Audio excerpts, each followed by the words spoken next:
Thank you for clicking on this video. Make sure you hit that like button if you like the content you're getting, and definitely hit that subscribe button. That way you can keep getting all the latest information on what's going on in the world of pulp culture, all my latest rants, raves, and reviews. Now let's get into this video. Alright, this episode we're coming at you with Castlevania Season 4, which is the season finale of Castlevania on Netflix. And if you have not checked this out, I'm going to do my best to not have any spoilers for any of the seasons, and just a broad recap, because this show was off the fucking chain. So let's dive into this motherfucker and get into it. One of the first things I want to start out with is, for anybody that knows, growing up playing video games, Castlevania was a gigantic hit with multiple titles in the series.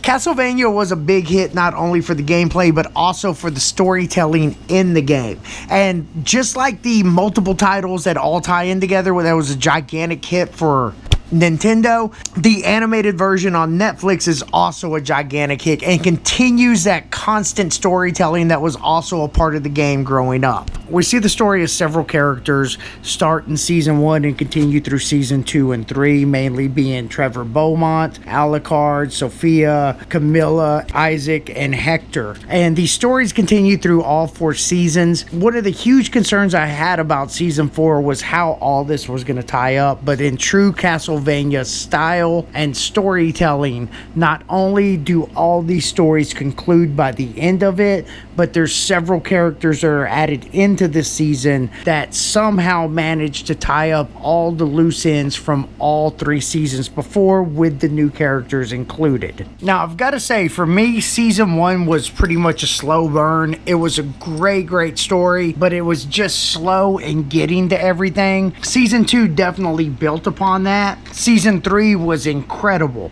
but what I was not expecting for Season 4 to not only tie up the entire series in this season, but to actually add extra characters on top of and tell their stories and tie it all together, was just absolutely incredible. So even being a huge lover of anime, it's very difficult for me to get into a lot of the newer animes. I'm definitely more old school, such as Akira, Blood the Last Vampire, Full Metal Alchemist, Inuyasha, and of course Dragon Ball. But this has got to be one of my top picks ever for an anime. The way this series ended and the way it was all tied together was just one of the most brilliant ways I've ever seen an anime written, on top of the animation, the artwork, the storytelling.